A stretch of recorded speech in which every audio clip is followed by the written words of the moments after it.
Two people are facing charges in the 2-year-old murder of Porshia Brooks. This is a major break for Norwood police tonight. They're talking about it. These are live pictures right now. We're being told that they're actually waiting for Porshia Brooks' family to get there. Now, here's what we know already. Police have arrested 22-year-old Jaleel Markeith Smith-Riley with the murder of Porshia Brooks. Police say that they know of a second suspect who is in jail right now out of state. In fact, they also say that charges are pending against that second suspect, and a third suspect, police say, has since died. Police say Smith-Riley and the second suspect have already admitted to the crime. Now, Porshia Brooks and her boyfriend, Aaron Martin, were shot while sitting in their car 2 years ago. Brooks was killed. Martin survived. She had nothing to steal, so they shot her. That was the reason. That was all it took. On a quiet street in Ohio, two young people sat in a parked car. It was meant to be a brief moment together. Nothing unusual, nothing suspicious. But within seconds, gunfire shattered everything. By the time help arrived, one of them was unconscious. The other, fading fast. There was no robbery. Nothing taken. Just two lives changed forever. One of them lost. No one saw it coming. There was no warning, no standoff, no chance to escape. And when the truth came out, it wasn't part of some long chase or planned revenge. It was worse than that. It was random, quick, empty. The question isn't just who pulled the trigger. It's why? Why here? Why them? Why at all?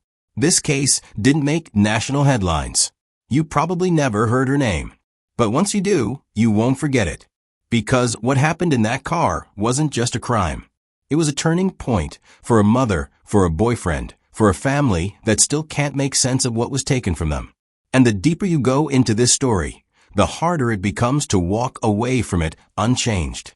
Before we begin, have you ever felt unsafe in a place that was supposed to feel familiar? Drop your city or country in the comments. And if you're new here, subscribe to Dark Trace Crime Stories, where we bring voice to lives cut short and stories that must be told. Porshia Lynn Brooks grew up in Cincinnati, Ohio. She was the second child of Sh0t Brooks and one of 5 siblings in a close-knit family. From early on, it was clear Porshia had something special. She wasn't loud or showy, but she carried herself with quiet determination, the kind that made her goals seem less like dreams and more like inevitabilities. She had a deep love for animals. It wasn't just a passing interest, it was part of who she was. As a child, she was the one who gently cradled stray kittens, the one who stopped to pet neighborhood dogs. That care and attentiveness followed her into everything she did. Her education reflected both her ambition and her compassion. She attended Rockdale Academy, where she laid the groundwork for what would become a focused path. Later, she enrolled at Zoo Academy at Hughes High School, a specialized program that blended academics with hands-on experience in animal care. She didn't just participate, she excelled. Porshia graduated from the program with honors, her record marked by hard work and a clear sense of purpose. After high school, she began working at the Red Dog Resort and Spa in Oakley, a pet care facility known for its quality and professionalism. It wasn't just a job, it was training for what she hoped would be a long-term career in animal care. She was taking steps toward becoming a certified dog trainer. Beyond her professional aspirations, Porshia had a personal life filled with connection and love. She had been in a long-term relationship with Aaron Martin, a young man she'd known since their teenage years. Their relationship wasn't a fleeting high school romance. It lasted for years, rooted in mutual respect and a shared vision of the future. To those around them, they seemed solid, the kind of couple that made plans and kept them. Porshia also had 2 dogs of her own, Adam and Eve. She took care of them like they were her children, scheduling their meals, their walks, even their grooming appointments with care. The way she loved those dogs reflected everything about her nature, tender, attentive, and loyal. To those closest to her, Porshia wasn't just a good person. She was the best kind of person. Reliable, loving, honest. Her dreams weren't about fame or recognition. They were about building a stable life, one filled with meaning and care. That's what made what happened next so hard to accept. Because when someone like Porshia is taken suddenly, Without cause, it doesn't just leave a hole, it leaves a silence. One that never quite goes away. It was a Saturday evening in Norwood, Ohio, November 16, 2013. Nothing about the night stood out. The streets were quiet. There was no commotion, no alarm. It was the kind of evening that should have passed without incident. Porshia Brooks had pulled her vehicle to the side of the road near 1901 Mills Avenue. She was with her longtime boyfriend, Aaron Martin.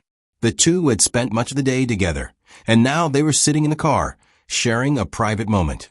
There was nothing unusual about it. No suspicious activity. Just the stillness of an ordinary night. The engine was running. Music played faintly through the speakers. From the outside, it was just a couple parked under the streetlights, comfortable, familiar, and unaware of what was about to happen. 3 young men approached the car. Their arrival wasn't loud or attention-grabbing, but it was purposeful. Among them were Jaleel Smith Riley, Josiah Fuss, and a third male suspect. What happened next unfolded in seconds. Smith Riley moved directly toward the passenger side. He opened the door and dragged Aaron out of the vehicle without hesitation. There were no questions, no commands, just sudden violence. As soon as Aaron hit the pavement, Smith Riley raised a firearm and shot him in the head. Inside the car, Porshia remained in the driver's seat. She didn't run. She didn't resist. But she didn't have time to do anything. Smith Riley turned to her and fired a second shot through the car window. The bullet struck her in the head. No one took anything. There were no bags stolen, no phones grabbed, no wallets demanded. The 3 assailants fled the scene on foot, leaving both victims behind. The street fell into silence again, one that didn't match what had just taken place. A resident nearby heard the gunfire and called 911. That act of awareness may have been the difference between life and death for Aaron. First responders arrived quickly. They found him lying outside the car, unconscious but breathing. Porshia was still in the driver's seat, unresponsive. Paramedics worked rapidly to stabilize both victims before rushing them to the University of Cincinnati Medical Center. Aaron was in critical condition. His injuries were severe, a gunshot to the head. Porshia's condition was even more dire. She had suffered a devastating injury and had not regained consciousness. News of the shooting spread among friends and family almost immediately. Many rushed to the hospital, trying to make sense of something that didn't have a clear reason. No drugs. No argument. No altercation before the shooting. From all accounts, Porshia and Aaron had done nothing to provoke an attack. The encounter was unprovoked and shockingly fast. In those first hours, nothing made sense. The motive wasn't clear. The attackers were gone. And Porshia and Aaron, 2 young adults with no criminal background, had become victims of a sudden, violent act that left no room for understanding. Aaron's survival would depend on emergency surgery and round-the-clock care. But for Porshia, the injuries were too severe. Despite all efforts, she was declared dead 3 days later. What happened on that street wasn't a confrontation. It wasn't a robbery in progress. It was violence without reason, carried out by people who never gave their victims a chance. In the weeks and months that followed, investigators would work to identify and charge those responsible. But in that moment, on that street, everything changed in a matter of seconds. Powerful testimony from the family of both Porshia Brooks and her boyfriend. She was killed in that shooting that took place in November of 2013 in Norwood. He survived but was left with permanent injuries. Him and Porshia was always together. They were young, they were in love, and they were happy. He took her from me. She was beautiful. Her beauty was not just skin deep. She had a beautiful heart, mind, and soul. She was a little sister, a big sister, a niece, aunt, cousin, granddaughter, and my daughter. He took that from me. He took it from all of us. The sentence for Jaleel Smith. Aaron Martin survived a bullet to the head. That fact alone still stuns those who know what happened to him. The shot came without warning, close range, no time to brace, no time to react. And yet, somehow he lived. Emergency responders found him unconscious, but breathing. He was rushed to the University of Cincinnati Medical Center in critical condition. The injury was severe. Doctors weren't sure he would make it through the night. But against all odds, he did. Aaron underwent multiple surgeries in the days that followed.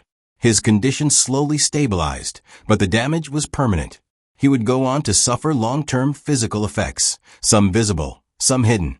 His speech and mobility were affected. Daily tasks that once came easily now required effort and rehabilitation. Every movement reminded him of the violence that nearly ended his life. But the deepest wounds weren't physical.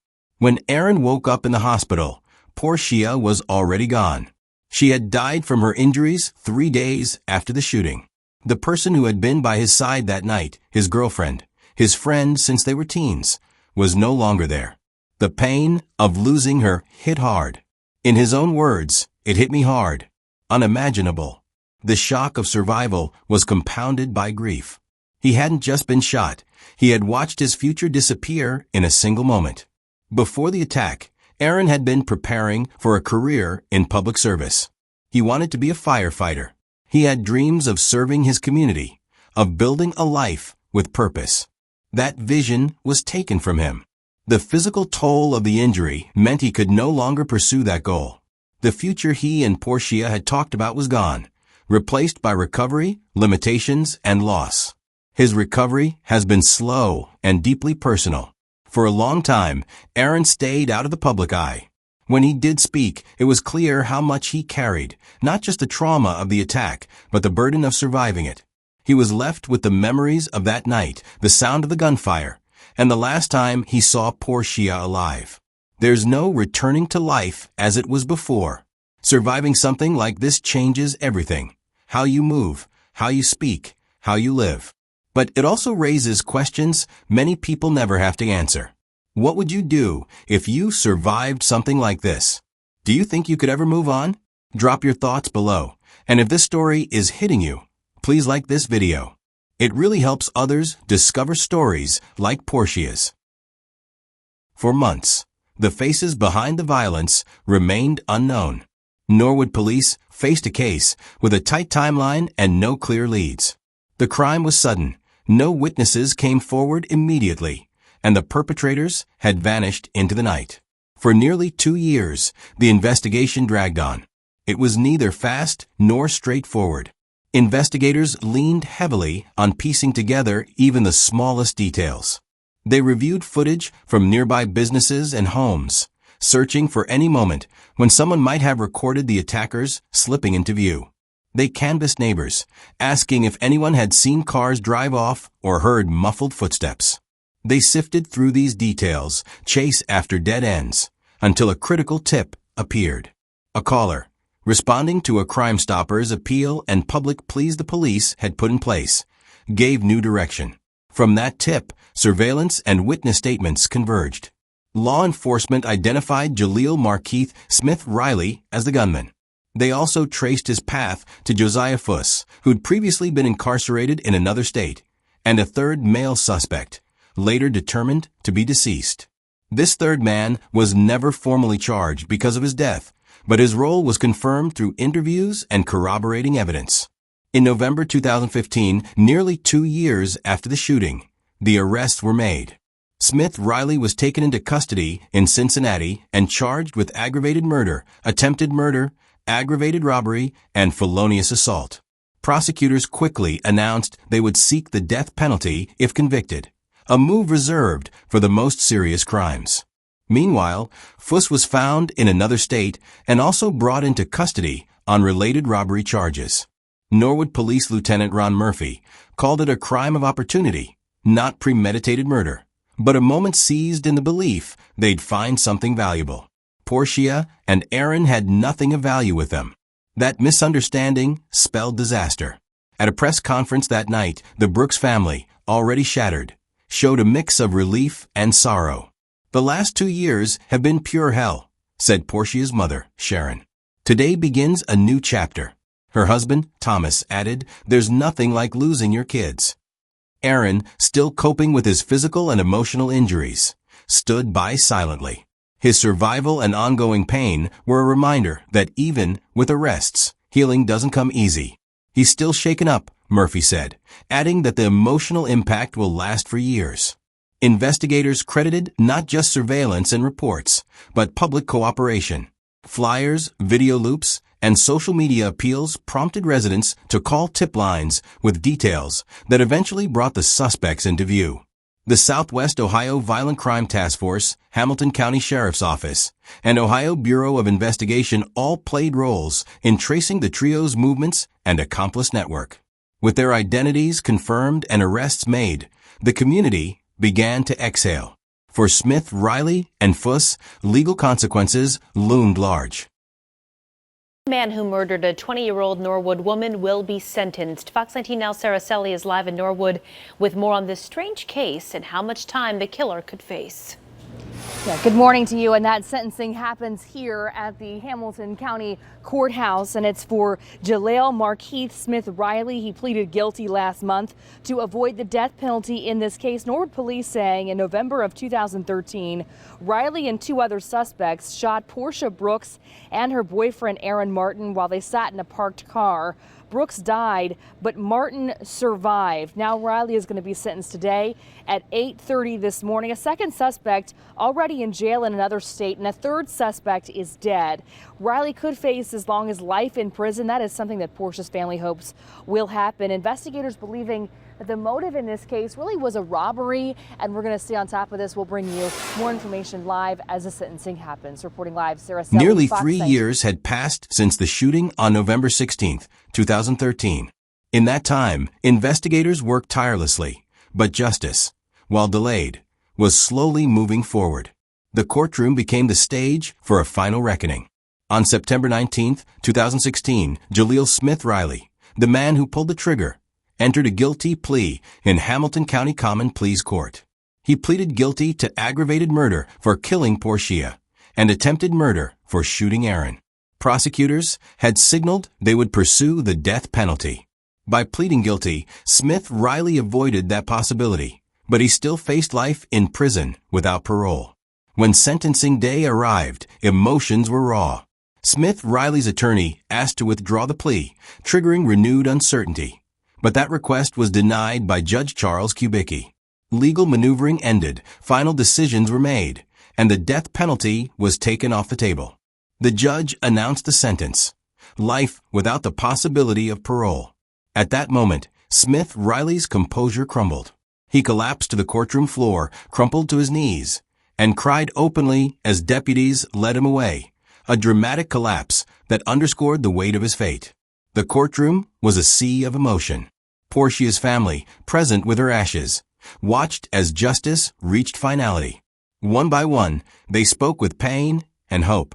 Her mother, Sharon Brooks, rose to address the court. He not only killed her, he killed me mentally, emotionally. Her sister, Tia Marie Brooks, shared words meant to echo through the courtroom and into the hearts of the accused and all who witnessed her loss. I have to deal with life without Porshia, so he should deal with life without parole. They reflected not just on Porshia's absence during holidays, birthdays, and everyday moments, but on the stifling emptiness left behind whenever her name comes up. That same day, Josiah Fuss appeared before the court on separate charges. He pleaded guilty to involuntary manslaughter for his role in Porshia's death and aggravated robbery. Under a negotiated plea, he was sentenced to 18 years in prison, with the sentence running concurrently with a separate Michigan term. Thanks to that deal, he would face justice without further trials. Fuss' sentencing was quieter, less dramatic, but no less significant. The courtroom was packed with the same faces, grief-stricken family members who had waited years for this moment. Their presence emphasized a shared desire for those responsible to feel the weight of what they'd done. Even with these sentences, the courtroom's energy left no room for false hope. Justice may have been served, but for Porshia's family, the outcome offered little solace. There was no cheering, no sense of relief. Instead, there was silence. A heavy chapter closed, but not a book. Their words echoed. Life without parole isn't closure, Sharon emphasized earlier. The grief, the loss of a daughter, would never fade. For Aaron, the courtroom held another kind of pain. Watching someone be sentenced for causing his girlfriend's death? That carried a separate burden. His own trial, mentally and physically, continued outside that courtroom. In the end, the justice system acted. 2 men were held responsible. One became the face of a life sentence. Another carried an 18-year sentence. But justice, as final as judgments can be, couldn't bring her back. In that courtroom, the verdicts were handed down, but so was a message. Porshia Brooks mattered. Her life mattered, and those who harmed her would never walk free. Yet, even with justice done, what remained was the memory of a young woman with a future she never got to live. The story of Porshia Brooks isn't just a story about violence. It's a story about what we lose when that violence strikes. It's a story about a 20-year-old woman who had every reason to believe her life was just beginning. About a couple sitting in their car on a quiet night. About how quickly something ordinary can become irreversible. Violence doesn't always announce itself. Sometimes it shows up without reason, in places that feel safe, in moments that seem routine. That randomness, that unpredictability, is what haunts families like the Brooks. One moment, everything is fine. The next, everything is gone. Porshia had a future. She had goals, passion, and compassion. She cared for animals, nurtured those around her, and poured love into everything she did. She wasn't the type to make enemies. She wasn't in the wrong place. She was exactly where she was supposed to be, spending time with someone she loved. What happened to her speaks to something bigger than one crime. It speaks to a failure of opportunity, where youth, like her killers, fall into cycles of violence instead of paths forward. It speaks to a need for community intervention, early conflict resolution programs, and mentorship structures that can redirect anger before it ever becomes action. It also highlights the aftermath, the way survivors like Aaron are left to rebuild their lives with very little long-term support. The pain doesn't end in the hospital. It stays with them in their minds, their bodies, and their futures. Survivor recovery isn't just about healing wounds. It's about creating systems that help them find purpose again.